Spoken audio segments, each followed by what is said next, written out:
Obrigado, Pai, pela oportunidade de estarmos juntos mais uma vez. Pedimos sua iluminação para que a gente assimile os conhecimentos que nós vamos estudar hoje e que o Espírito Santo nos mostre o caminho da verdade, nosso ajustador ilumine a nossa mente e amplie a nossa capacidade de percepção. E vamos lá, então. Boa noite a todos, muito bem-vindos. Nós vamos, então, hoje continuar o estudo da semana passada, né, que é o documento 141. A lei de Deus e a vontade do Pai. Deixa eu fechar aqui o chat. Na noite anterior, aquela em que eles deixaram Pela é uma cidade? Pela. Pela. Tá. Na noite anterior àquela em que eles deixaram Pela, Jesus deu aos apóstolos mais instruções a respeito do novo reino. Disse o mestre: tem sido indicado a vós esperar pela vinda do reino de Deus. Agora eu estou anunciando que este reino, há muito esperado, está próximo e à mão, e até mesmo que já está aqui e em meio a nós. Em todo reino deve haver um rei assentado no seu trono e decretando as leis desse reino. E assim vós desenvolvestes um conceito do reino do céu, como governo glorificado do povo judeu sobre todos os povos da terra, com o Messias assentado no trono de Davi e desse local de poder miraculoso, promulgando as leis para todo o mundo. Todavia, meus filhos, não vedes com os olhos da fé, e não ouvis com o ouvido do Espírito. Eu declaro que o reino do céu é a realização e o reconhecimento do governo de Deus dentro dos corações dos homens. É bem verdade, há um rei neste reino, e esse rei é o meu Pai e vosso Pai. De fato, nós somos os seus súditos leais, mas, transcendendo de longe a esse fato, esta é a verdade transformadora de que nós somos os seus filhos. Na minha vida, tal verdade está tornando-se manifestada para todos. O nosso Pai também se assenta em um trono, mas não um trono feito pelas mãos. O trono do infinito é a eterna morada do Pai no céu dos céus. Ele completa todas as coisas e proclama as suas leis de universos ao universo. E o Pai também governa dentro dos corações dos seus filhos na terra, pelo Espírito que ele enviou para viver dentro das almas dos homens mortais. Quando fordes súditos desse reino, de fato ouvireis a lei do soberano do universo, e em consequência do evangelho do reino que eu vim declarar, quando vós vos descobrirdes pela fé como filhos. Não mais vos vereis como criaturas súditas da lei de um rei todo-poderoso, mas vos vereis como filhos privilegiados de um Pai divino e amantíssimo. Em verdade eu vos digo, enquanto a vontade do Pai for como uma lei para vós, difícil será estar no reino. Mas quando a vontade do Pai tornar-se verdadeiramente a vossa vontade, então estareis de fato no reino. Porque o reino ter-se-á tornado assim uma experiência estabelecida dentro de vós. Enquanto a vontade de Deus for a vossa lei, permanecereis como nobres súditos escravos. Mas quando acreditardes nesse novo evangelho da filiação divina, a vontade do meu Pai tornar-se-á a vossa vontade. E então sereis elevados à alta posição de filhos livres de Deus, filhos liberados do reino.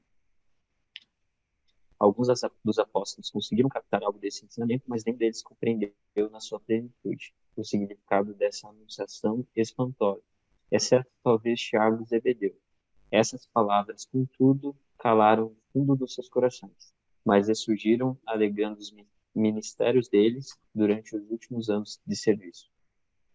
Obrigado, Obrigada. Abrão. Muito legal. Muito bem, pessoal. Aos comentários.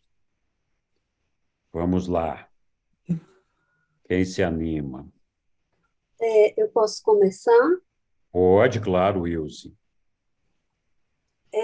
Eu sou neófita, né? Vocês sabem que eu estou iniciando os estudos do livro de Urântia, e uma coisa já me chamou a atenção tempo atrás, lendo o livro, é que nós ainda não somos filhos de Deus, não é isso?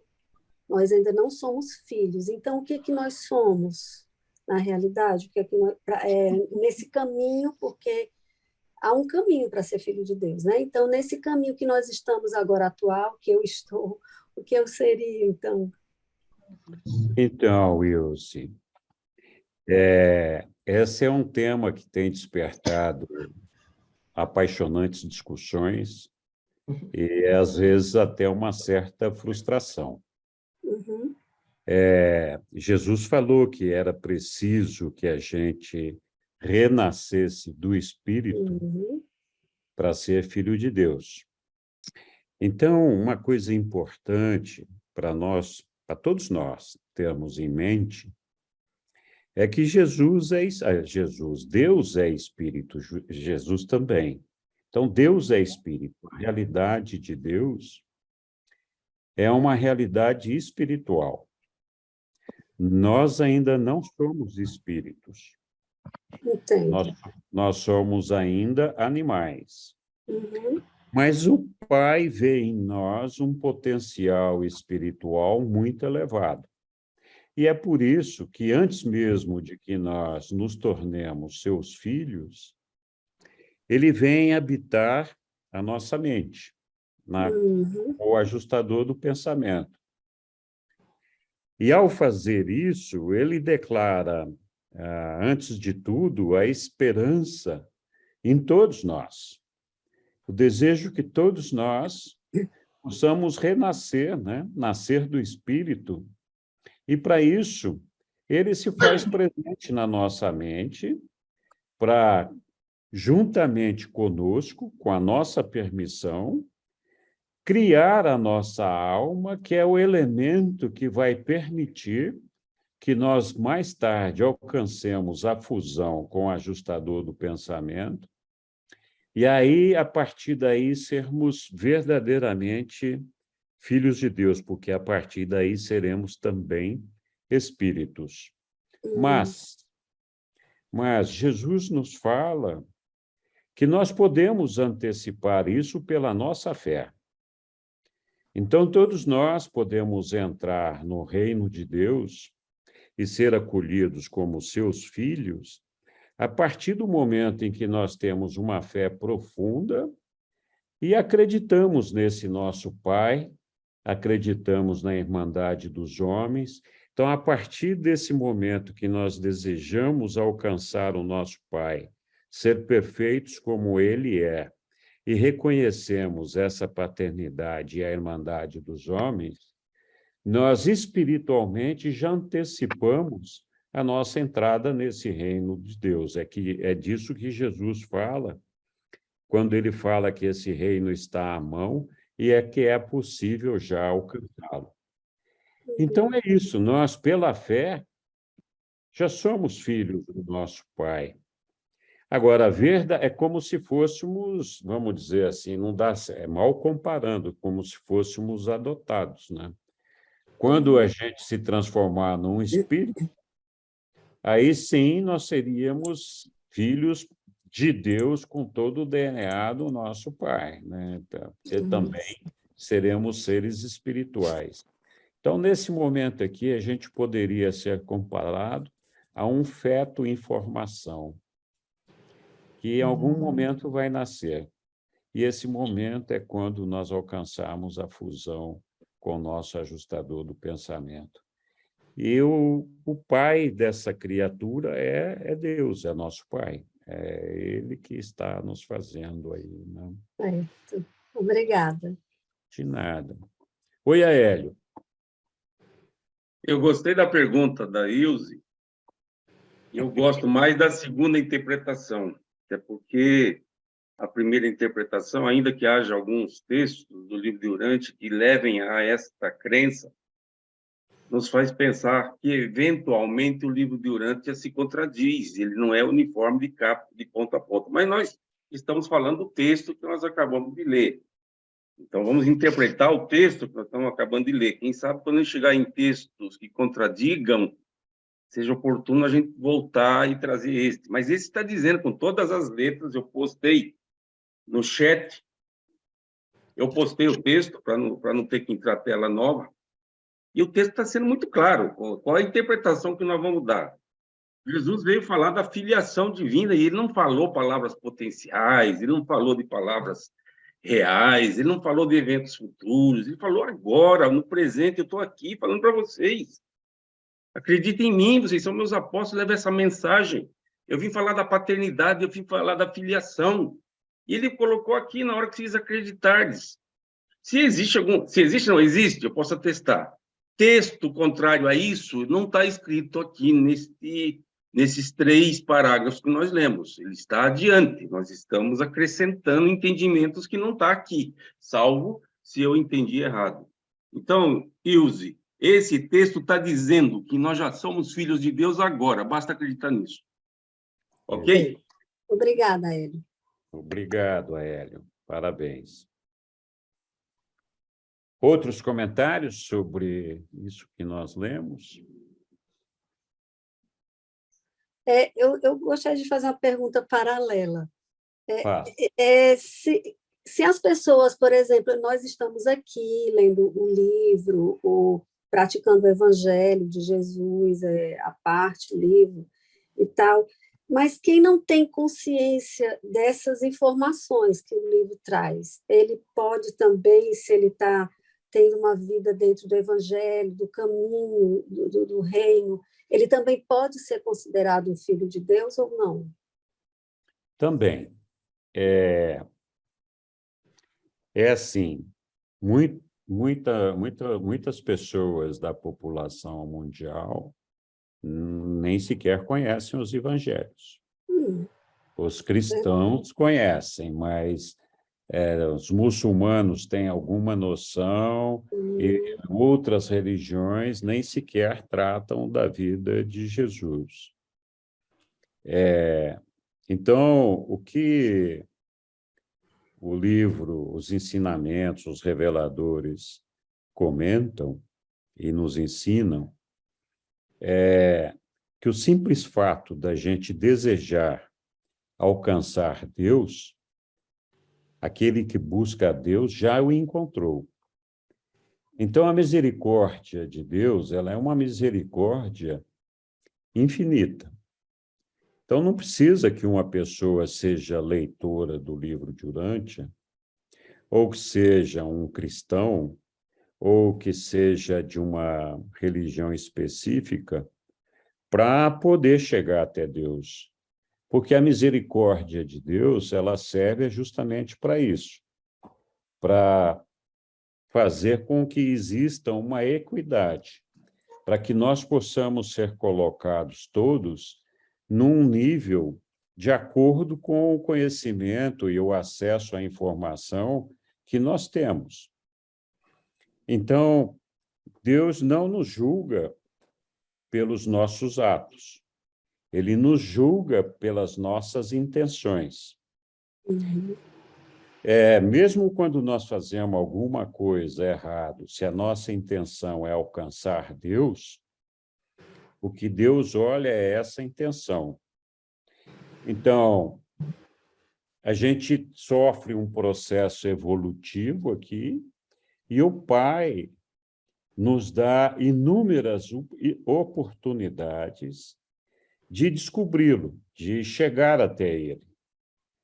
Alguns têm oportunidades melhores, outros têm oportunidades piores. Mas Deus faz, o Pai faz com que todos nós, de acordo com essas oportunidades que nós temos de conhecê-lo, sejamos reconhecidos e tenhamos uma extensão da nossa experiência evolutiva até o momento em que nós tomemos uma decisão final de chegar até ele ou não. No final, o que importa é isso, é a decisão de alcançar a Deus. Se a decisão do indivíduo é de não seguir a carreira evolucionária, de não entrar no reino de Deus, ele vai deixar de seguir essa carreira, ele vai deixar de existir como indivíduo. Mas isso é uma escolha individual de cada um, e que tem que estar manifesta. Boa noite. Então, o Pai Boa noite. nos dá infinitas oportunidades e muitos créditos para que a gente possa viver com plenitude a nossa experiência evolucionária, até termos consciência da existência do Pai e poder aceitá-lo, reconhecê-lo ou negá-lo, né? Então, quando a gente morre aqui, pode ser que a gente não ressuscite no terceiro dia, como aqueles mais crentes ou mais elucidados podem fazê-lo. Pode ser que a gente entre numa leva de repescagem aí, nas dispensações de época ou milenares. Mas todos nós passaremos por um processo de avaliação e, se houver um potencial espiritual dentro desse processo, alguma coisa de valor, a nossa oportunidade de chegar até Deus será estendida. Eu estou falando de estendido porque é importante a gente ter consciência de que nós não temos segunda chance. O que nós temos é a possibilidade de avançar até o momento de tomarmos a nossa decisão final. E o momento de tomar essa decisão final não se esgota necessariamente com a nossa morte aqui. Se nós tivermos uma pequena chama que seja, que justifique seguirmos o nosso processo evolucionário, nós seremos acordados no mundo moroncial, e aí, mais uma vez, nós estaremos continuando esse processo evolutivo até termos uma decisão consciente de aceitar ou não ao Pai. Então, o fato da gente ter um conhecimento mais avançado agora, se é que a gente pode falar assim, ter um acesso melhor a essa informação, um conhecimento mais próximo do Pai, provoca alguns efeitos. O primeiro é que o nosso degrau, a nossa régua de avaliação e de misericórdia, ela sobe. Então, nós seremos olhados, aqueles que têm maior consciência do que está acontecendo, serão olhados com menos misericórdia, se é que nós podemos falar assim, porque já tem uma consciência que não permite burlar a Deus, ele não é burro, né? Então, essa é uma coisa. A segunda coisa é que aqueles que realmente abraçam a carreira evolucionária e, então, se dedicam a ela, provavelmente vão ter uma ressurreição, acordar mais cedo no mundo das mansões. Isso não quer dizer nada em especial, a não ser o fato que essa pessoa está experimentando uma evolução mais rápida. Só isso. Então, é assim, o Pai, ele sabe que nós temos um instinto animal, temos uma carreira evolucionária pela frente, temos oportunidades diferentes de progresso, o meio ambiente em que nós vivemos não é o mesmo, portanto, a nossa capacidade cognitiva não é a mesma, mas, mesmo assim, o ajustador do pensamento está lá buscando nos guiar. Mas é claro que a pessoa que vive num ambiente mais religioso, mais voltada a Deus, com influência de outras pessoas desse meio, eventualmente pode ter uma oportunidade maior de descobrir a Deus do que uma pessoa que vive, por exemplo, numa família destruída, com vícios, com dificuldades.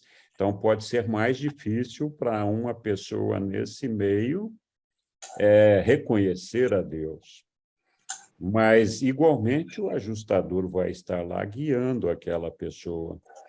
E é por isso que a misericórdia divina ela olha as nossas intenções e a maneira como nós estamos conduzindo o nosso processo evolucionário. Então, por isso também que Jesus fala, olha, não julgueis. O nosso trabalho não é julgar as pessoas, porque nós não temos condições de julgar as pessoas, a não ser pelos seus atos, pelos seus feitos. Nós não temos condições de julgar a intenção das pessoas. E Jesus Deus não nos julga pelos nossos atos, ele nos julga pelas nossas intenções. Então, esse aqui é o ponto. É por isso que, então, só os anciões dos dias podem dizer se uma pessoa deve continuar tendo a oportunidade de fazer a sua escolha por Deus ou não. E eles é que sabem em que ambiente, de que forma nós evoluímos e crescemos, e se tivemos todas as oportunidades de fazer a nossa avaliação a esse respeito. Então, não sei se eu respondi, mas essa é que Respondeu muito bem, obrigada. De nada, Ailson. Olá, Isabela, boa noite para você. Boa noite, irmãozinhos. Vocês mudaram a configuração do Zoom, né? Mudamos? Não? Se mudou, então é o meu que mudou. foi sozinho, eu não mexi em nada. O meu mudou. Não, eu queria voltar ao texto, que eu achei interessante, e também a pergunta da Ilse, em relação a gente ainda não ser o filho de Deus, né? Uhum. Aqui no texto, ele fala assim que todo reino, nós pensamos que em todo reino, deve haver um rei sentado em um trono. Uhum. E nós desenvolvemos um conceito de reino do céu como um governo glorificado com o olhar dos judeus, que ele fala glorificado do povo judeu sobre todos os povos da terra. E como se esse rei viesse assentado no trono de Davi, e que esse rei fizesse coisas miraculosas, né? Uhum. Aí ele fala que, todavia, meus filhos, não verdes com os olhos da fé, e você também não ouve com o ouvido do Espírito. Aí ele fala assim, eu declaro que o reino do céu é a realização e é o reconhecimento do governo de Deus dentro dos corações dos homens. É no coração que nós vamos ouvir a voz de Deus. E é bem verdade, há um rei neste reino, e esse rei é o meu Pai e o vosso Pai. De fato, nós somos os seus súditos leais, mas transcendendo de longe. A esse fato está a verdade transformadora de que nós somos os seus filhos. Na minha vida, tal verdade está tornando-se manifestada para todos. O nosso Pai também se assenta em um trono, mas não um trono feito pelas mãos. O trono do infinito é a eterna morada do Pai no céu dos céus. Ele completa todas as coisas e proclama as suas leis de universo a universo. O Pai também governa dentro do coração dos seus filhos na terra, pelo Espírito que ele enviou para viver dentro das almas dos homens mortais. Então, nós achamos que Deus era isso, que Deus era aquilo, e nós olhamos esse Deus com o olhar dos judeus, e realmente existe um reino aqui nesta terra, mas o reino de que ele estava falando é um reino espiritual. Não está nessa terra. E Deus governa da onde ele está, do trono onde ele está, dentro do nosso coração. Eu não sei se eu estou viajando, mas e ele governa dentro dos nossos corações, e em razão disso, ele mandou o Espírito dele para viver dentro das nossas almas. E aí ele fala assim, que quando verdadeiramente a gente disser, em verdade, a gente disser que, Deus, eu quero que a minha vontade seja a sua vontade, eu quero que a minha vontade seja a sua vontade. Aí, quando a gente disser isso verdadeiramente, aí sim nós seremos os filhos deles verdadeiros. Nós estaremos realmente ouvindo a voz de Deus dentro do nosso coração. Independe onde a gente esteja, ele vai estar. A igreja está aqui no meu coração. E aí ele fala, em verdade, eu vos digo, enquanto a vontade do Pai for como uma lei, não pode cortar cabelo, não pode fazer isso, não pode fazer aquilo, então difícil será estar no reino. Mas quando a vontade do Pai tornar-se verdadeiramente a vossa vontade, então estareis de fato no reino, porque o reino ter-se-á tornado assim uma experiência estabelecida dentro de vós. Enquanto a vontade de Deus for a lei, permanecereis como nobres súditos escravos. Mas quando acreditardes nesse novo evangelho da filiação divina, a vontade do meu Pai tornar-se-á a vossa vontade. Então sereis elevados à alta posição de filhos livres de Deus, filhos liberados do reino. Então, eu entendo que eu tenho que escutar o meu coração. Eu tenho que viver conforme o meu coração. É isso que eu entendi. Muito bem, Isabela. Na verdade, quando Jesus fala muito do reino de Deus no coração dos homens, tudo isso, como uma forma de manifestação das emoções, de manifestação de amor, porque quando a gente fala de amor, a gente sempre pensa no coração, não é verdade? A gente faz o coraçãozinho e tal, então tudo aquele negócio.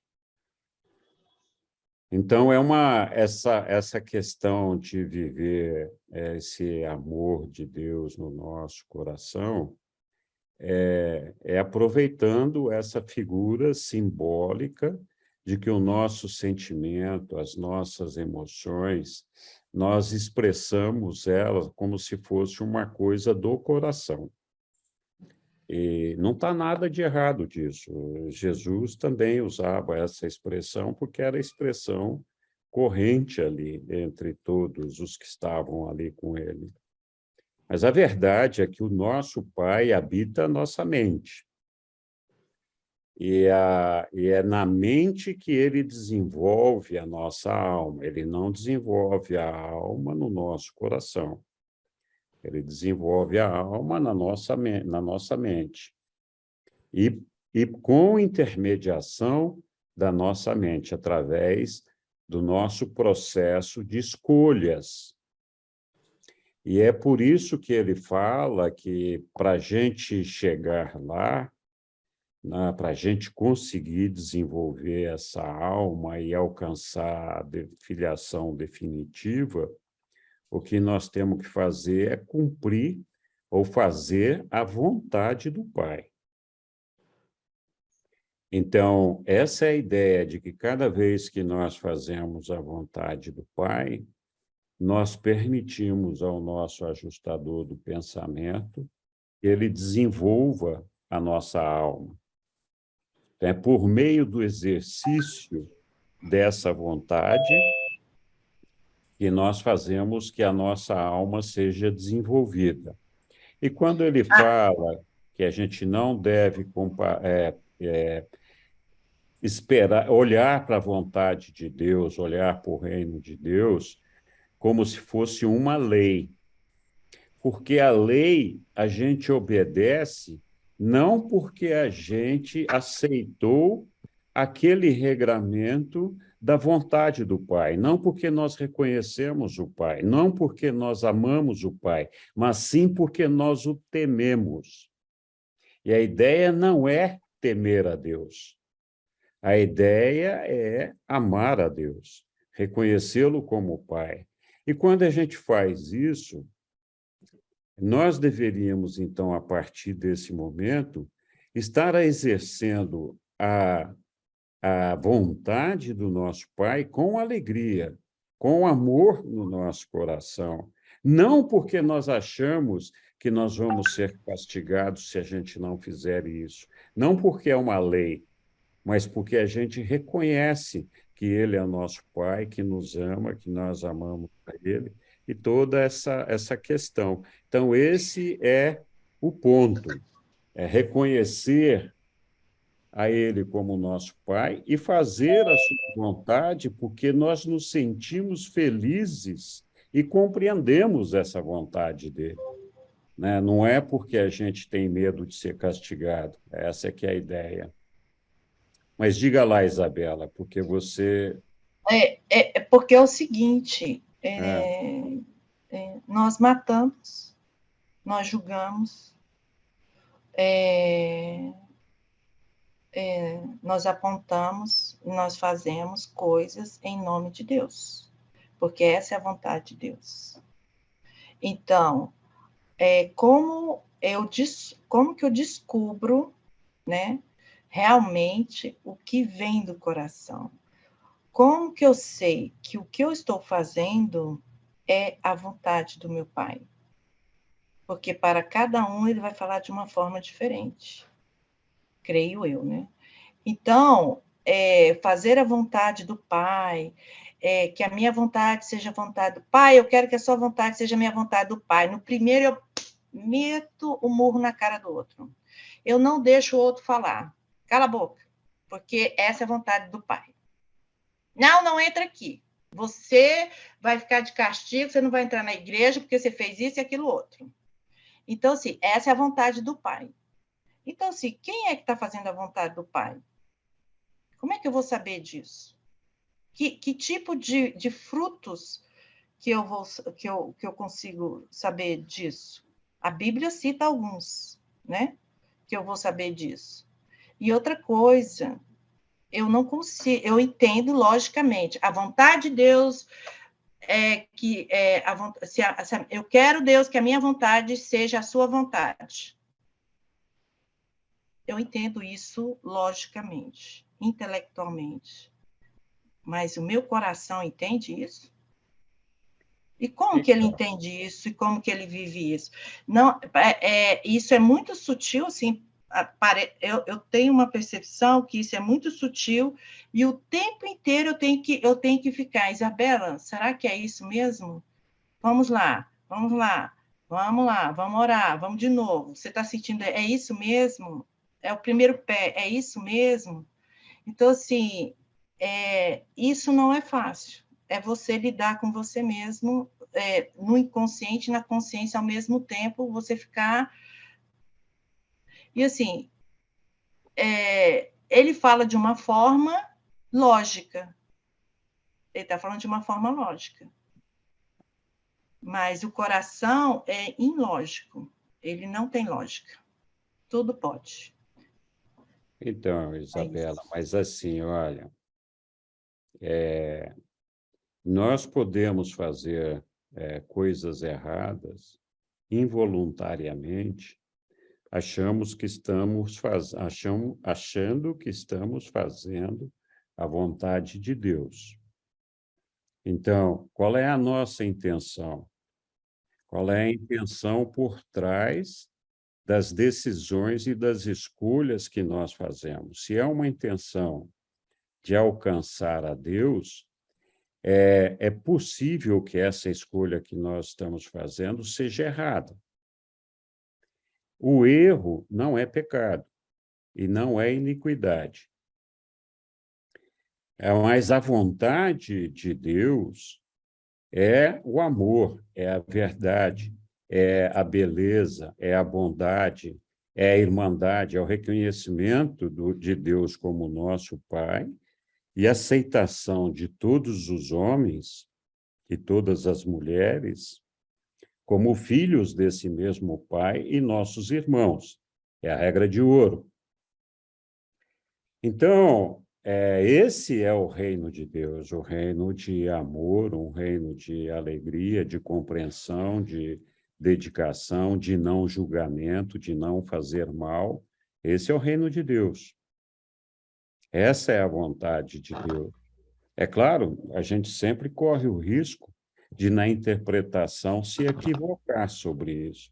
Mas por isso que Deus julga as nossas intenções e não os nossos atos, né? Então, realmente, tudo isso que você falou tem um fundo de verdade, mas por conta da nossa ignorância, por conta das nossas imperfeições, por conta de nós não termos a compreensão clara na nossa mente do amor do nosso Pai e da irmandade dos homens. Desculpe, quando a gente descobre isso, fica mais fácil identificar qual é que é a vontade do Pai. Então, com certeza, a vontade do Pai não é que a gente agrida ninguém, nem física, nem moralmente, nem que mate ninguém, nem que faça mal a ninguém. A vontade do nosso Pai é sempre de amor, de bondade, de beleza, não é de agressividade, nem... Então, assim, isso não impede, de novo, que a gente incorra em erros, mas é esse o discernimento que nós temos que ter e que a gente só consegue ter à medida que nós evoluímos espiritualmente. Quando a gente é chucro espiritualmente, muito provavelmente nós vamos fazer coisas em nome de Deus que não correspondem à vontade de Deus. A Bíblia e a história está repleta de eventos de pessoas que atuaram em nome de Deus e que erraram barbaramente, achando que estavam fazendo a vontade de Deus e não estavam, né? Então, isso acontece, é verdade, né? Diga lá, Hélio. Eu quero ouvir antes a Liane, quem sabe ela me poupa de dizer o que eu queria dizer. Tá bom, então, Liane. Na verdade, Henrique, tu já falou o que eu queria dizer. Que para Deus, né, para buscar a Deus, a verdade, a beleza e a bondade. É o tripé, né? Fora disso, nós não conseguiremos alcançar, né? Então, a verdade é prioritário, né? A beleza e a bondade. Tu já tinha falado, mas eu quis frisar novamente. Obrigado pela palavra. Muito obrigado, Liane. Olha, você lembrou bem, mas eu também falei disso daí. Mas é assim, é muito difícil para nós sabermos qual é a verdade. A gente se perde no emaranhado das nossas ideias na identificação da verdade. É mais fácil para a gente reconhecer a bondade, mas a verdade que é o Pai, a verdade que é a realidade espiritual do Pai, muitas vezes ela passa distante da nossa interpretação adequada. Então, sim, a verdade é fundamental, a beleza e a bondade para a gente chegar ao nosso Pai. E a verdade é o Pai, só que a gente faz interpretações equivocadas disso às vezes, né? Mas vamos lá, Hélio, diga lá. Então, antes de eu falar, eu queria só dizer a meu respeito o seguinte. Quem me conhece sabe que eu sou anarquista, ou pelo menos na minha vida toda eu fui anarquista. Imagina. E alguns hoje me poupam e me dizem que eu sou apenas um rebelde sem causa. Mas, enfim, mais do que esclarecer, eu quero confundir. Pelo menos vocês vão ficar na minha vibe. Eu ouvi antes de mim e anotei algumas coisas aqui, mas eu vou simplificar, não vou falar de tudo que está aqui, vou falar sobre intenção versus ação. A Bíblia tem duas passagens em que coloca a intenção, uma como alguma coisa relevante, mas não para atenuar, mas para agravar mesmo. Não pelo lado bom, mas pelo lado ruim. Então, Jesus falou o seguinte, você não pode cobiçar a mulher do próximo. Tem outros exemplos, eu vou citar esse. Você não pode cobiçar a mulher do próximo. Aliás, você não precisa pegar a mulher do outro, basta você desejá-la. Ou seja, a intenção está acima da ação. Você pensou alguma coisa com a mulher do outro, pronto, já pecou. Aí você está colocando a ação como um agravante, perdão, a intenção como um agravante da ação, para agravar, não para atenuar. Até agora tem se falado da intenção no sentido de favorecer, não de prejudicar. Bom, como disse, eu estou aqui para confundir, não para esclarecer. Mas já que já foi falado a respeito, então considerem, em algum momento, quando forem refletir sobre o assunto. O outro assunto é sobre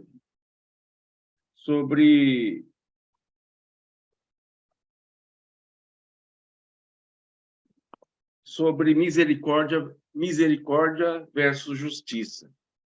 Misericórdia e justiça são antagônicos, são complementares, enfim.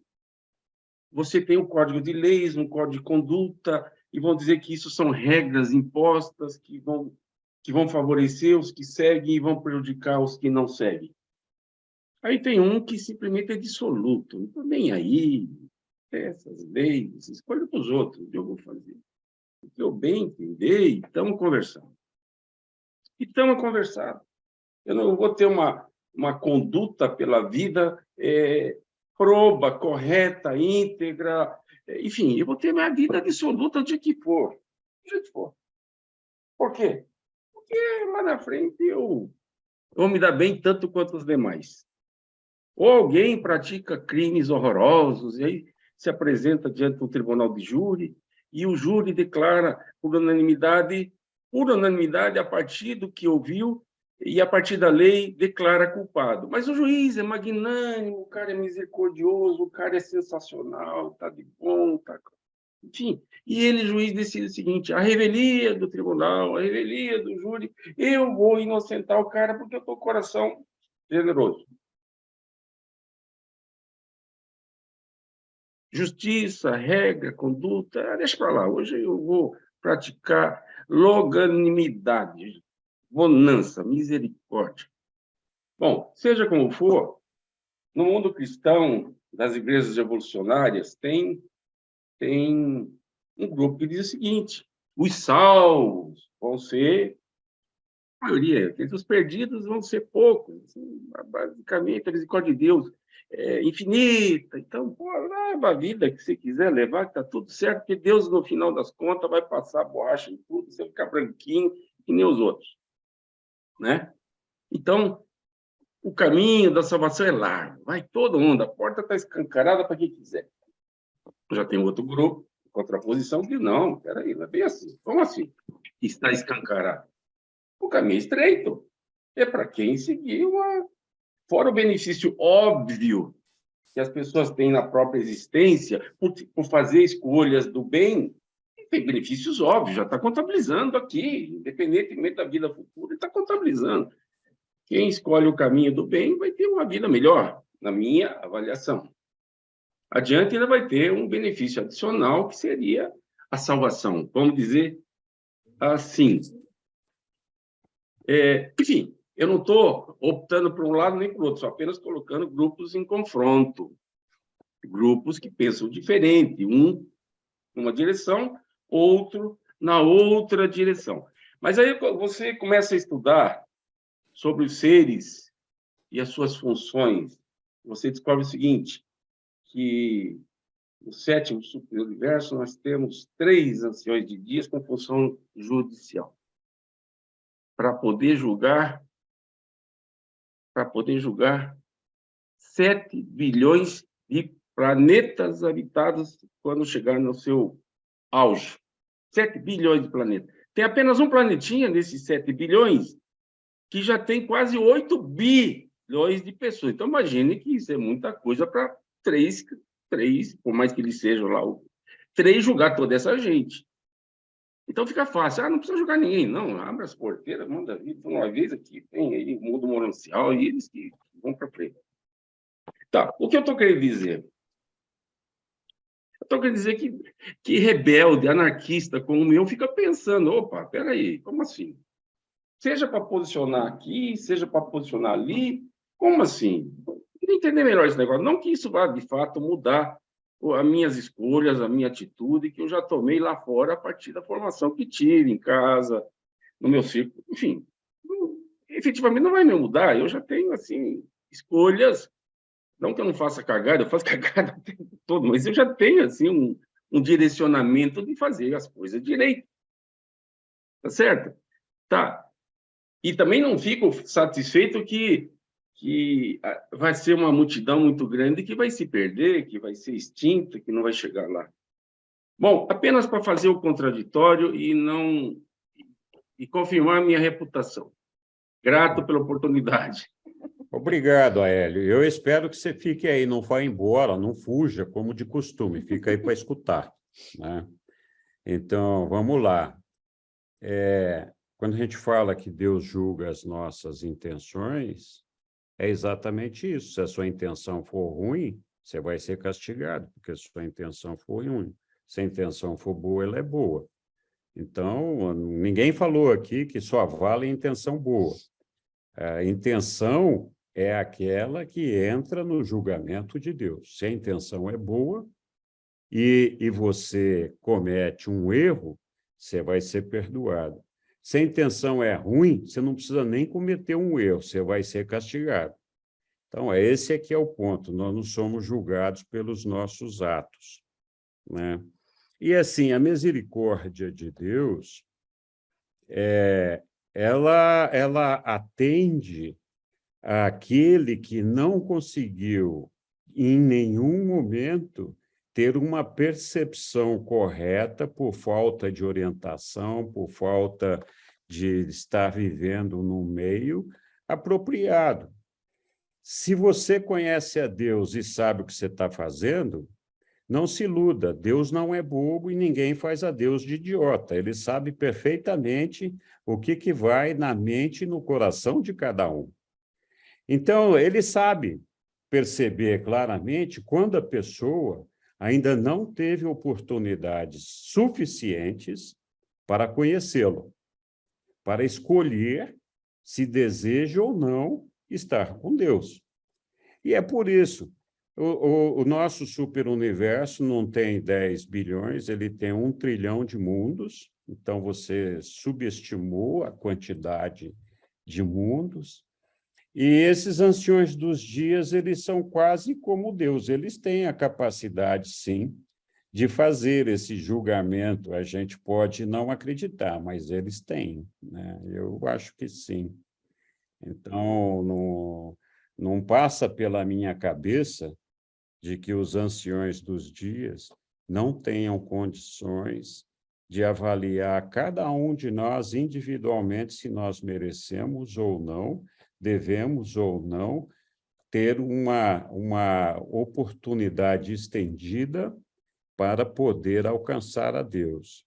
A gente tem que lembrar sempre que o nosso Pai, que é o Criador de tudo isso daqui, ele criou o universo dos universos, com tudo que nele está, inclusive a nós, para viver uma experiência evolutiva. Por quê? Porque já repetimos isso outras vezes aqui. Deus nunca foi imperfeito. Então, ele não sabe, teoricamente, o que é viver esse processo de evoluir. Para ele, Deus seria muito fácil, porque ele é perfeito e ele sabe tudo. Para nós, é mais complicado, porque a gente é imperfeito e não sabe nada, está aprendendo a fazer. Então, o Pai, ele mesmo, eu já também falei outras vezes, é como ser um obstetra. Ele pode saber tudo sobre a gravidez da mulher e o desenvolvimento do feto. Mas se ele for um homem, nunca vai ficar grávido, nunca vai viver essa experiência da gravidez. Então, uma coisa é ter ciência, ter conhecimento, saber como funciona e ser perfeito. A outra é ter vivido a experiência da imperfeição, coisa que Deus nunca viveu. Então, nós somos parceiros de Deus nessa experiência evolutiva. Então, o Pai, ele fez 7 trilhões de mundos habitados com superuniversos diferentes, uma miríade de seres descendentes, que quando a gente começa a ler a quantidade de seres que estão nos ajudando nesse processo evolutivo, não dá para imaginar que o Pai não esteja colocando nesse processo todo o esforço divino possível de ser colocado para que todos nós cheguemos até Ele. Então, se a gente for pensar que o nosso Pai vai ficar com um caderno anotando as nossas faltas para dizer, olha, esse aqui vai ser castigado porque fez isso errado ou porque fez aquilo errado, esse Deus não é o meu Pai. Eu não sei pai de quem que ele é, mas o meu Pai não é esse. O meu Pai é um Pai de amor que está aqui do meu lado, me acompanhando no dia a dia, buscando de todas as formas me ajudar para que eu possa alcançá-lo, alcançar a perfeição dele. E ele vai fazer todo o esforço necessário e estender a minha oportunidade de escolha até onde for possível e impossível, para que eu só não siga essa carreira se eu não quiser. Não é ele que vai escolher por mim. E ele vai me dar todas as oportunidades. Então, nós temos que ter esse senso de que o nosso Pai, ele faz todo o possível e o impossível para nos ajudar a chegar até ele. Não é justo nós imaginarmos que o nosso Pai vai dar uma marretada na nossa cabeça porque nós pisamos no tomate aqui uma única vez ou 2 vezes, ou seja lá o que for. Ele vai estar avaliando o nosso desejo de chegar até ele ou não. Então, nós vamos cometer erros, é parte do processo evolucionário. Isso é inevitável. Se não fosse assim, nenhum de nós, absolutamente nenhum de nós, teria oportunidade de sobrevivência. Porque todos nós, indistintamente, como disse Jesus, tire a primeira pedra aquele que não tiver pecado. Então, todos nós, indistintamente, voluntária ou involuntariamente, cometemos erros. E não é por isso que Deus está nos julgando e dizendo, olha, você vai ser queimado no inferno. Ele está nos julgando pelas nossas intenções. Muitas vezes a nossa intenção não é necessariamente de fazer o mal. Muitas vezes a nossa intenção é de alcançar a Deus. Então, nós vamos dizer que, por exemplo, todo muçulmano que explode uma bomba no corpo e se mata com o desejo de chegar no paraíso com as 7 virgens, não vai ter uma chance estendida por Deus? Quem somos nós para julgar isso? Ele está tomando uma decisão com a intenção de chegar a Deus. Se essa intenção está errada ou certa, só o Pai sabe. Nós não temos como saber isso. Não temos. Nós podemos, sim, julgar esse ato e condenar esse ato. Mas a intenção dessa pessoa só pode ser julgada por Deus. Nós não temos capacidade de julgar isso. E é isso que Deus vai medir dentro de cada um de nós. E é essa misericórdia de Deus que nos coloca todos numa mesma base, né? Então, a gente tem que tomar muito cuidado quando a gente vê as coisas acontecendo, imaginando que nós podemos fazer juízo e julgamento das ações das pessoas que nos cercam. A verdade é que só o Pai pode avaliar a intenção que nós temos dentro dos nossos corações, na nossa mente, as escolhas que nós fazemos, né? Então, eu acho que eu agradeço a Hélio por ter colocado essa questão, porque é uma oportunidade sempre da gente discutir esses pontos e trazer um pouco de esclarecimento sobre essa questão. Pena que o Aélio já tenha ido embora, como ele costuma fazer. Mas tudo bem. Vamos lá, Portela, diga lá.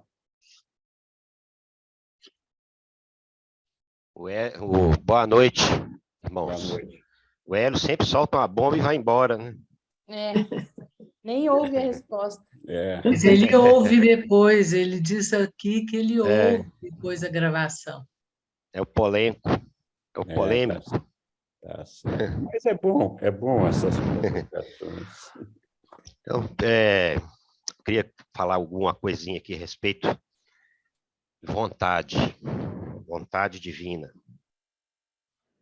Então, vocês já devem ter ouvido falar, né? Nós que somos espíritas ou que temos pé no terreiro, né? Nós costumamos fazer a saudação Saravá. Mas o que significa Saravá? Saravá é a força que movimenta a natureza. Em hebraico, Ahavá é a força criadora chamada amor. Então significa a mesma coisa. Significa a lei de amor, a lei que edifica, a lei que constrói, a lei que não tem polaridade, a lei que é neutra. Então, essa palavra vontade, né, divina, ela nos originais gregos, ela é usada como a palavra telema. Um exemplo bem conhecido é a oração do Senhor, no Evangelho segundo Mateus 6:10. Venha teu reino, seja feita a tua vontade, telema, assim como na terra como no céu. Ela é usada de novo, mais tarde, no mesmo Evangelho, em 26:42. E afastando-se de novo pela segunda vez, orou dizendo, Pai meu, se este cálice não pode passar de mim, se eu beber, faça-se a tua vontade, telema. Santo Agostinho, em seu sermão do século V, em João 4:12, deu a instrução semelhante. Ama e faz o que tu queres. Então, quando a gente fala de vontade, esse termo telema tem aí uma influência na escola hermética, onde nós conhecemos a telesma, que é o grande agente mágico, substância una, que é o céu e a terra, conforme seus graus de polarização sutil ou fixa. Hermes Trismegisto chama-o de grande telesma. Quando produz esplendor, ele denomina-se luz. E essa substância que Deus cria antes de todas as coisas, quando diz que seja a luz. Então, na tradição judaica, né, o maior de todos os mandamentos é doar para receber. Porque é ensinado, né, que o Eterno, quando ele cria o universo, ele cria no Tizim Tizum, que é uma doação do Eterno. Ele doa e cria o universo, cria o mundo material. Então, na escola hindu, quando o Brahma aspira, ele está doando o universo. Depois ele respira, né, o dia de Brahma, o grande Manvantara. Tudo é uma doação. Então, dentro do campo de Higgs, na física quântica, os leigos chamaram o bóson de Higgs de partícula de Deus, porque foi percebido que ali existe uma vontade, por isso, né, inexplicável. Então, essa vontade de fazer, né, a vontade de Deus, é a lei de amor, exercer a lei de amor. O tempo todo, nós temos que estar praticando o amor. Essa é a lei. Então, quando Jesus lavou os pés dos seus discípulos, ali tem vários simbolismos, um deles é esse. Ele não só deu uma lição de humildade, mas ele ensina para a gente que o verdadeiro sentido da vida é servir e não ser servido. Isso é fazer a vontade do Pai. Muito obrigado, Portela. É justamente isso, servir e não ser servido. E seguir a regrinha de ouro. Se a gente segue a regrinha de ouro, vai dar tudo certo.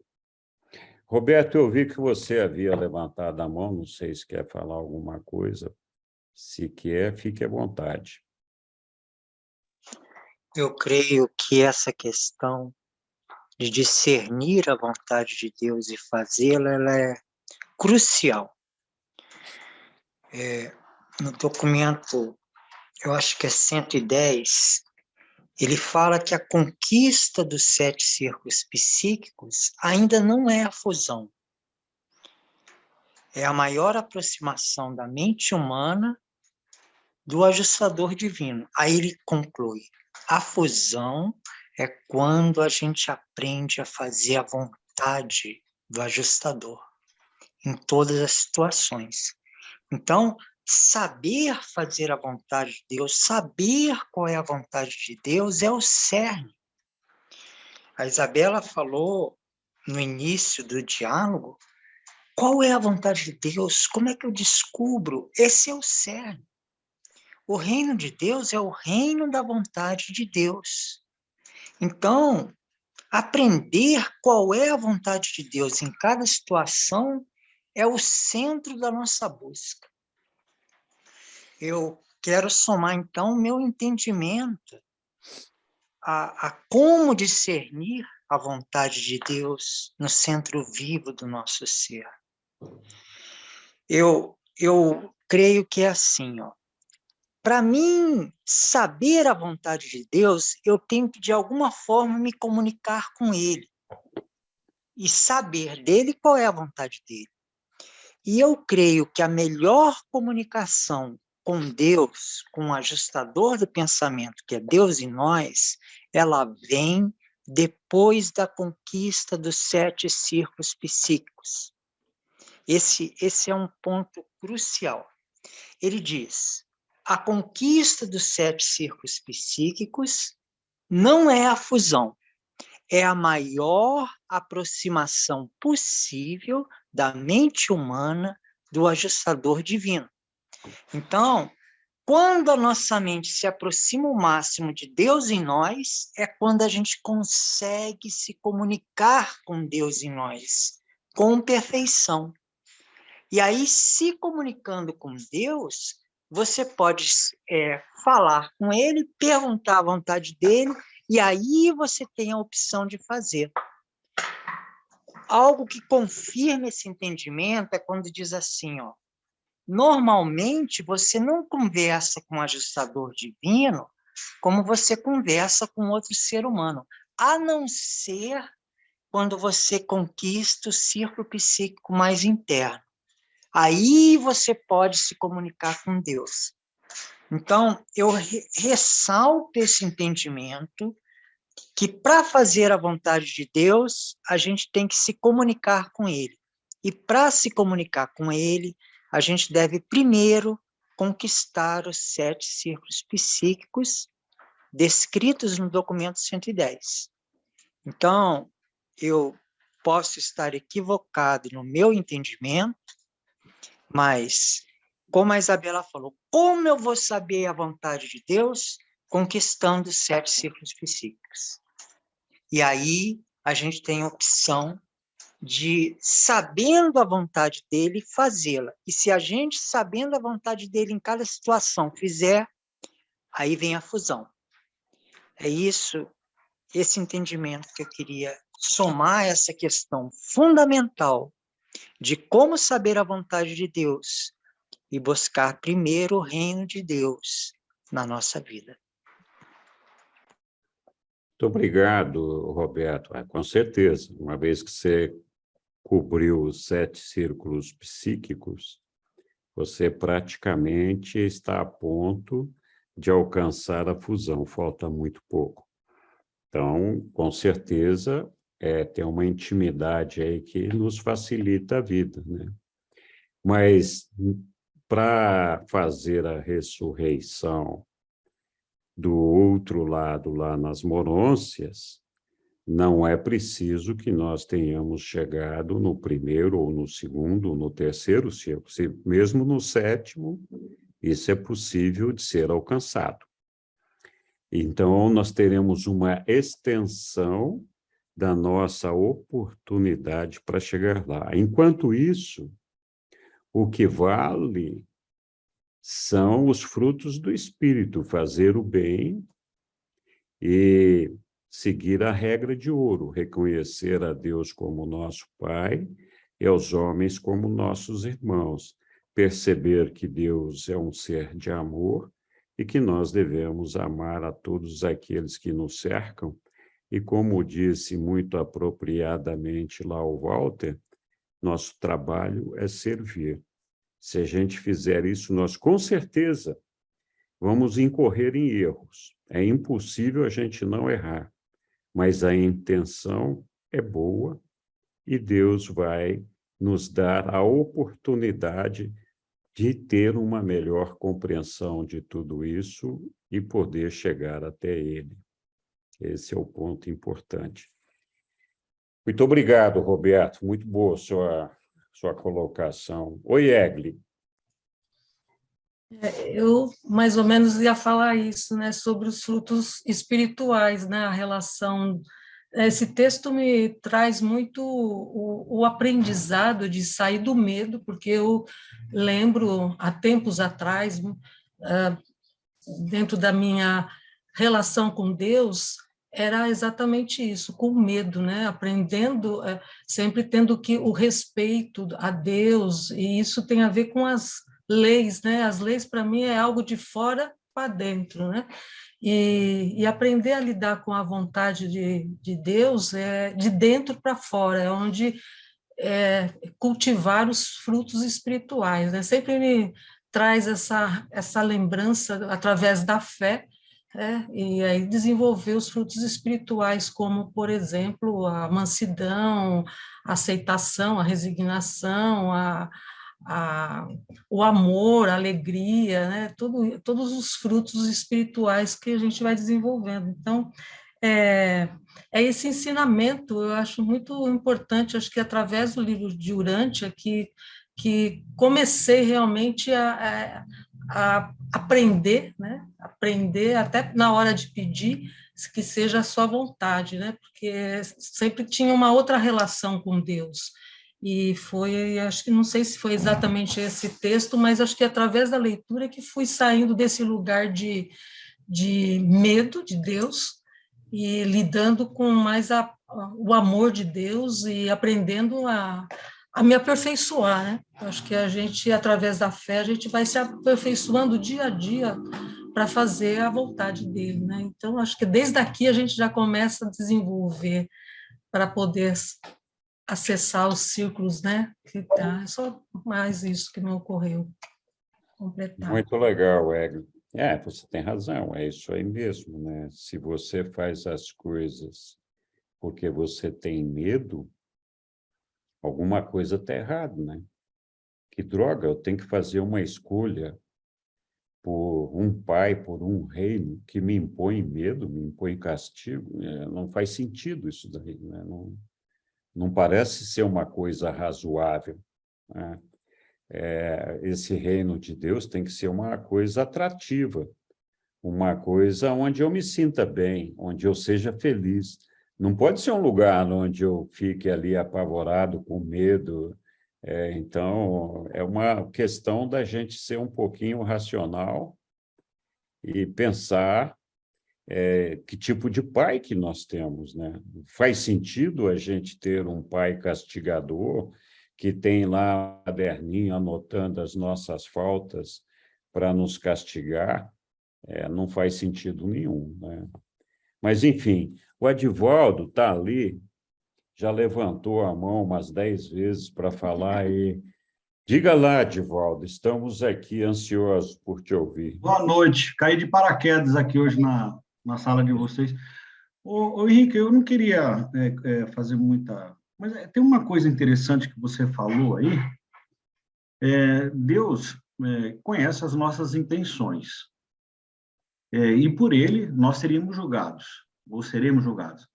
Bom, o que eu aprendi até agora é que nós temos um Deus de amor, que ele não julga, não castiga, não condena, enfim. Nós somos livres, temos livre-arbítrio para fazer as coisas como nós achamos que devemos fazer. Uma passagem do livro do Arquipélago Gulag, do Alexandre Solzhenitsyn, tem um cara olhando o trem saindo da Rússia, e eles prendem o cara com a seguinte alegação: intenção de deserção. Ou seja, obviamente é uma coisa que nós humanos não podemos fazer. Assim como está tendo aí o problema das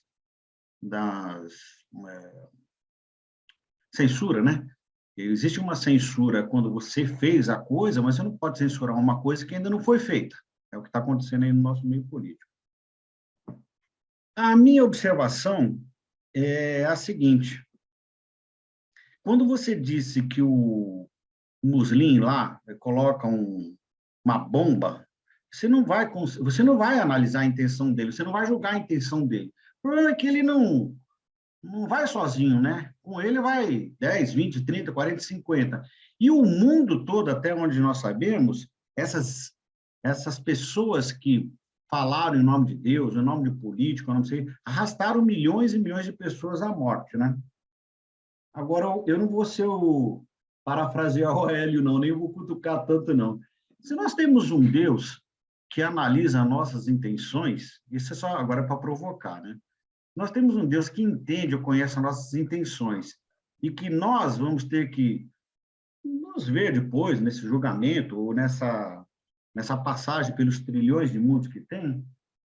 Será que não dá para dar uma forcinha, não, hein? Antes de você arrastar milhões de pessoas para a morte, seja lá Hitler, seja lá Mussolini, seja lá qualquer um que tem por aí, que ele sabe das intenções dessas pessoas. É só para... Desculpa, Henrique, eu não consegui passar pela sala sem falar alguma coisa aí. Desculpa. A sua colocação é muito oportuna, Adivaldo. Olha, primeira coisa, quando eu falei lá do muçulmano, do islamita, que é homem-bomba, eu não estou sugerindo que no final essa pessoa seja absolvida.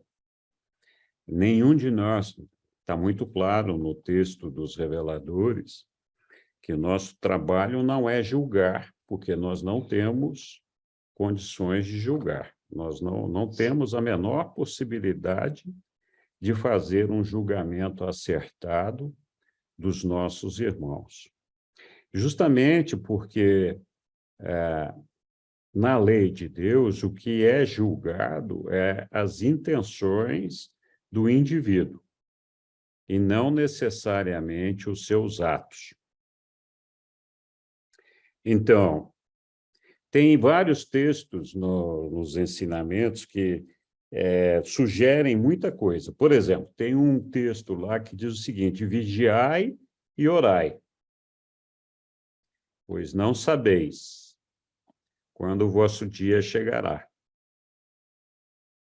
A nossa vida mortal aqui, os ensinamentos repetem continuadamente que é um andaime, uma transição da nossa vida animal para uma vida moroncial e logo para a vida espiritual.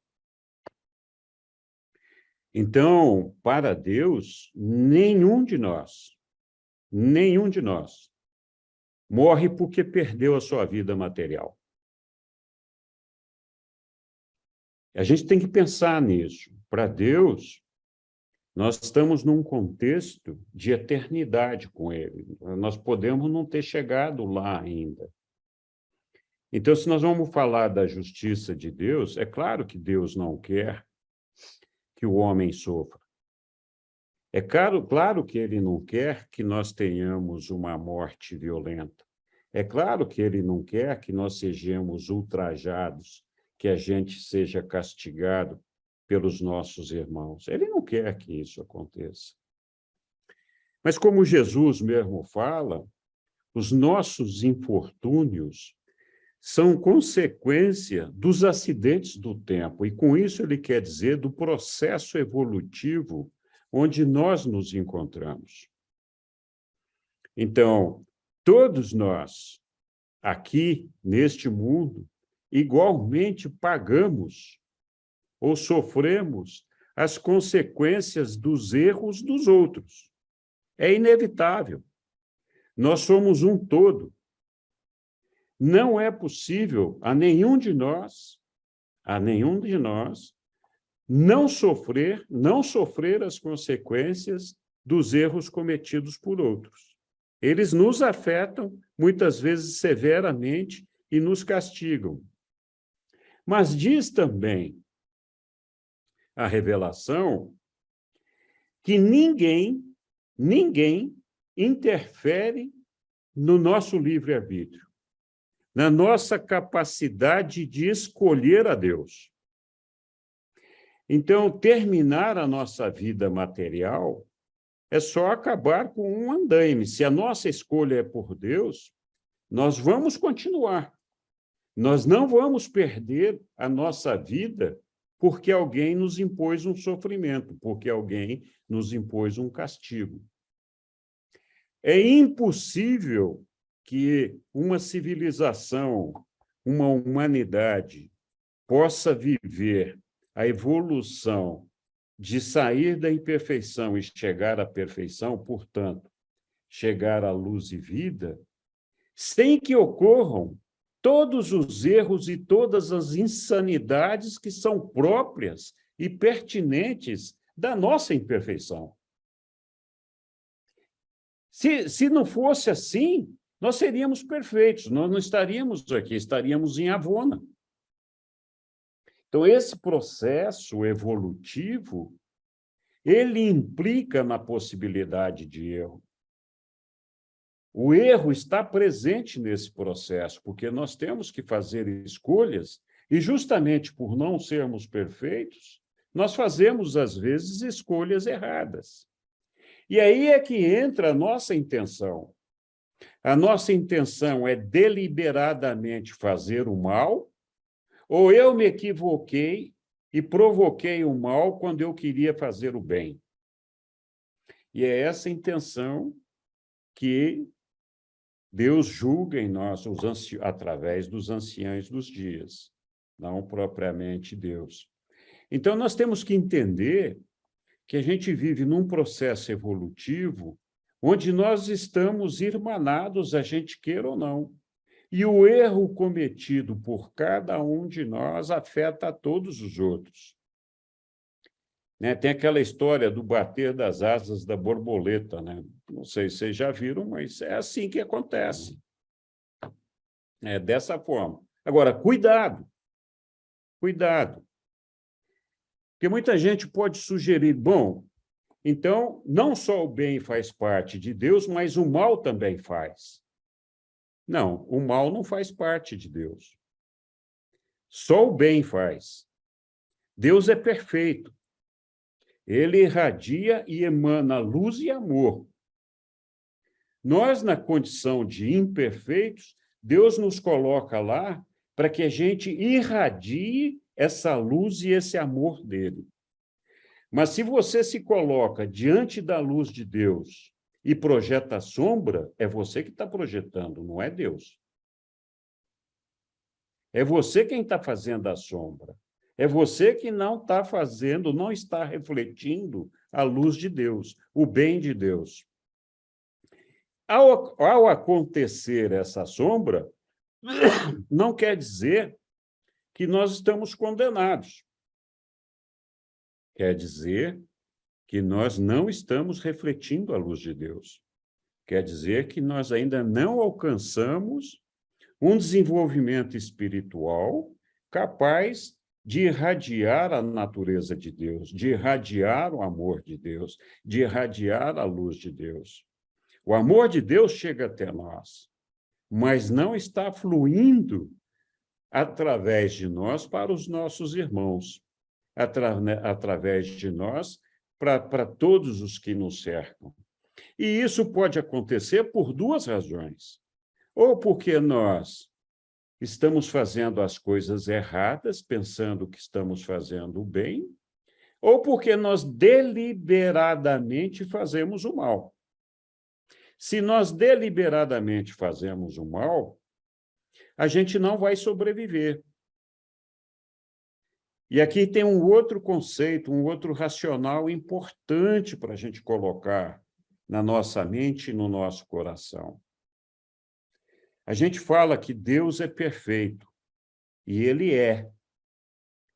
Qual é o nosso caminho? Qual é o nosso propósito de vida? É alcançar a perfeição, é alcançar a Deus. Isso significa chegar ao paraíso. Nós não podemos imaginar que nesse ambiente de Deus no paraíso existe imperfeição. Deus é perfeito, lá não existe imperfeição.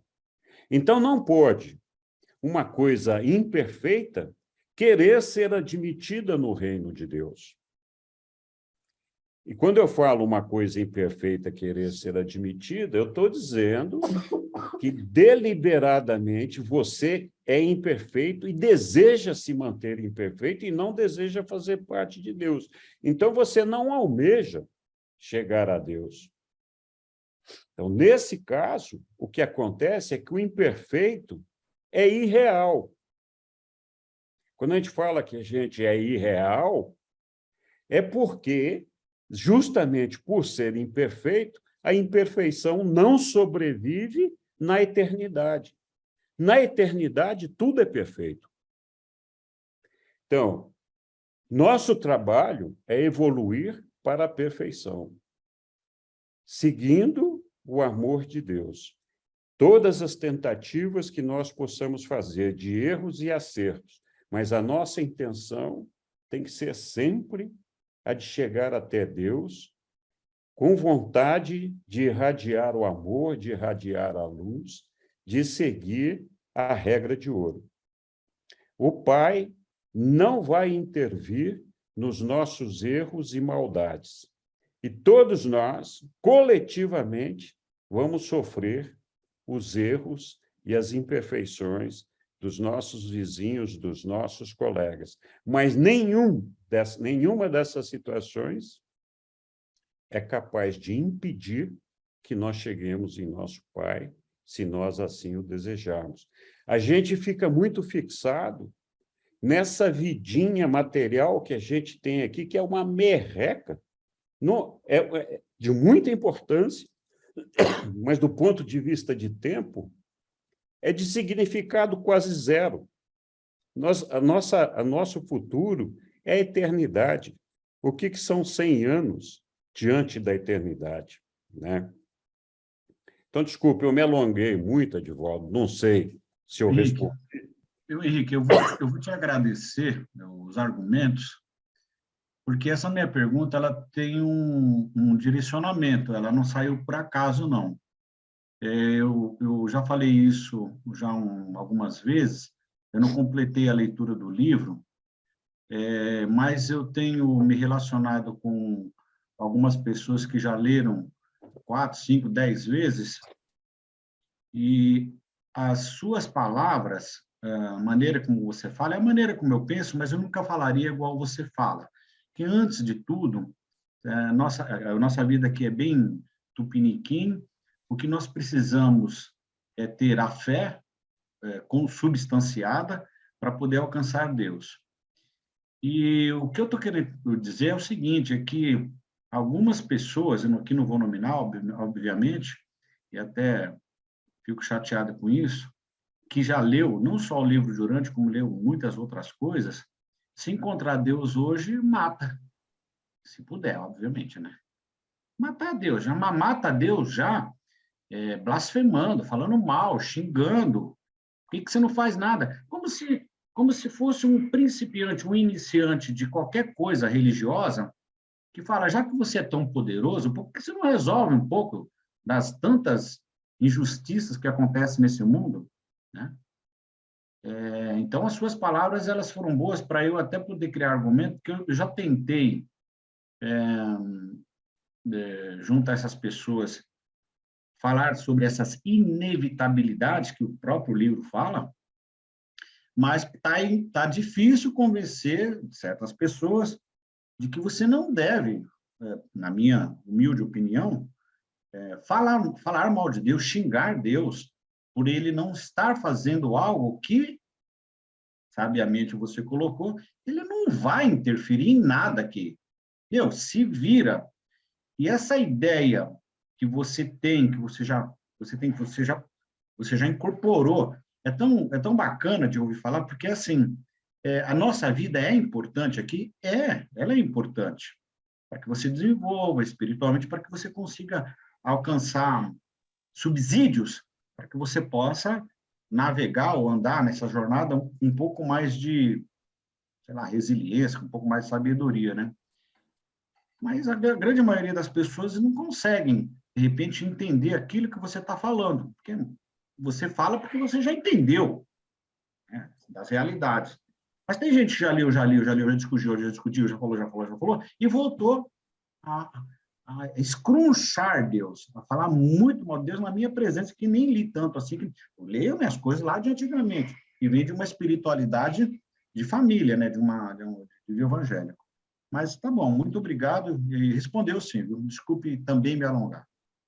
Obrigado, Edivaldo. Que pena que algumas pessoas ainda não compreenderam a natureza e o amor de Deus. Esse é o grande problema. Todos nós temos dificuldade de entender o que nós estamos fazendo neste mundo aqui. Qual é a nossa missão? Por que nós estamos aqui? Então, a gente vive muitas desgraças, muitas infelicidades, acidentes, situações que as pessoas dizem, olha, se seu Deus é tão bom assim, por que permite que isso aconteça? Né? Mas não é Deus que permite isso. Isso faz parte do processo evolutivo.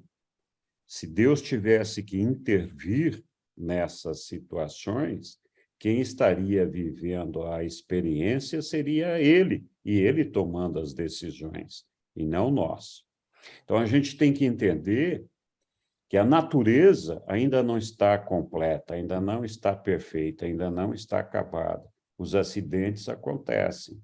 O livro narra com perfeição a evolução do nosso planeta, que ainda não está acabado. Então, os acidentes de chuva, dilúvio, enchente, transformação de geleiras, desertos e todo esse negócio, ainda vai continuar acontecendo. Nós não chegamos ainda em luz e vida. Tá? E todos nós temos que ter essa compreensão de que quando alguém do nosso lado faz alguma coisa errada, intencional ou não intencionalmente, todos nós sofremos com isso. Mas não nos dá o direito de julgar essa pessoa. Isso deve ser feito pelo Pai, que tem todo um mecanismo, uma coisa para decidir isso. O nosso trabalho é emanar o amor que nós recebemos de Deus. É esse o nosso trabalho, servir a todos, emanar o amor que nós recebemos de Deus, com a fé e a certeza de que nós vamos alcançá-lo, e de que nós somos cidadãos cósmicos. Nós vamos chegar na presença de Deus, se essa for a nossa vontade. E nada, nem ninguém, pode nos desviar disso. Só as nossas escolhas podem nos desviar. Então, pronto. Não sei se mais alguém quer fazer mais algum comentário, mas muito obrigado, Edivaldo. Foi uma oportunidade para a gente discutir esse assunto.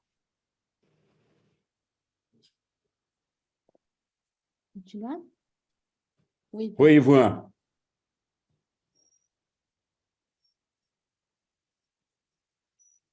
Você está mudo. Você precisa destravar seu microfone, a gente não está te ouvindo.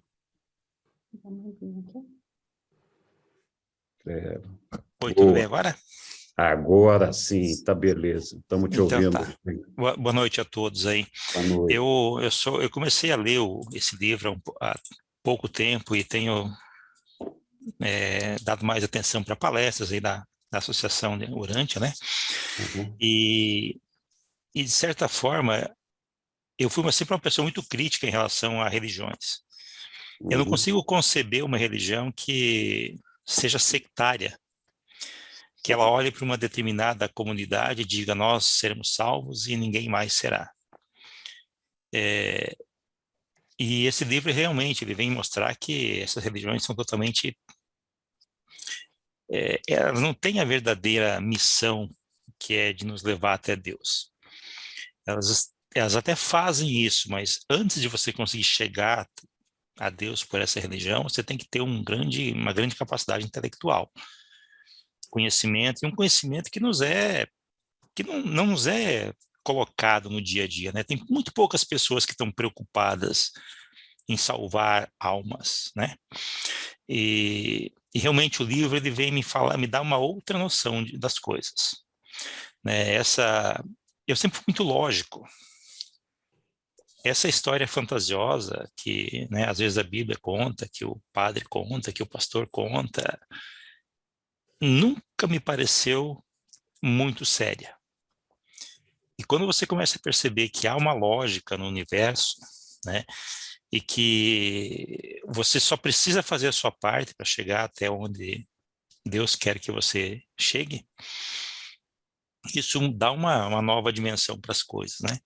Então, essa história de fazer a vontade do Pai, a gente fica muito confuso, porque às vezes você se pergunta o que é fazer a vontade do Pai, né? O que você precisa fazer para chegar até isso?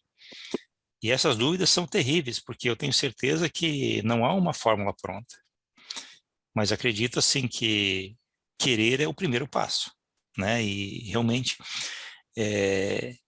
isso aqui é mais um agradecimento pelo trabalho que vocês têm feito, né? Porque isso eu tenho certeza, quanto mais pessoas chegarem até aqui, mais fácil vai ser a vida delas. Então, assim, só queria mesmo agradecer. Muito obrigado, Ivan. Obrigada. Você é muito bem-vindo aqui, assim como todos. A gente tem essa dificuldade mesmo, né, que a gente estava falando aqui. Para muita gente é inaceitável a ideia do sofrimento que a gente passa aqui. Mas quando a gente estuda a vida de Jesus, e todos os que costumam frequentar a nossa sala de estudos aqui, acompanharam o estudo do documento 140, que é o documento imediatamente precedente a este que nós estamos estudando, né? E nesse documento 140, é muito claro tudo isso que nós estamos discutindo aqui, né? O nosso Pai, realmente, ao desejar viver conosco a experiência evolutiva de perfeccionamento, ele não poderia atuar de uma forma diferente dessa que nós estamos vivendo. Ele nos deu um livre-arbítrio e nenhum deles, nenhum ser celestial, interfere nesse livre-arbítrio, né? Jesus falou muito disso durante a vida dele toda, né? Não cabe, inclusive nesse documento anterior, estava dizendo lá, Jesus não veio aqui para nos dar orientação econômica, jurídica, social, política, qualquer tipo de orientação. Ele nunca falou, olha, vista branco, vista preto, coma fruta, coma carne, coma... Jesus nunca falou. Ele nunca deu uma receita de coisas humanas que nós deveríamos fazer. Por quê? Porque são usos e costumes que são passageiros e eles mudam de acordo com o nosso processo evolutivo. Então, num determinado momento, uma coisa é aceitável, no outro ela não é. Eu não sei se vocês viram, hoje eu postei um negócio ali no grupo dizendo que não cabe ao dono da festa interferir na briga, né? Não é sábio que o dono da festa participe das complicações com a família dos seus convidados. Um pai sábio nunca toma partido nas pequenas rixas entre os seus próprios filhos. Então, assim, nós temos que chegar num entendimento entre nós. Não é Jesus ou Deus que vai vir dizer para nós, olha, o Henrique está certo, a Sueli está errada, a Egli está certa, o outro está errado. Jesus não vai fazer isso. Ele vai dizer, olha, cada um de nós tem que desenvolver uma consciência espiritual, uma religiosidade própria. E nós vamos errar nesse trabalho, nesse processo. Não tem como evitar isso. Faz parte do nosso processo evolutivo os erros. Não fosse assim, nós não precisaríamos livre-arbítrio e, muito menos, a gente não estaria indo para a perfeição, não estaria caminhando para a perfeição, já seríamos perfeitos, né? Então, o Pai nos olha com esse olhar do processo evolutivo, e ele fala, com todas as vossas aflições, eu me afligirei contigo.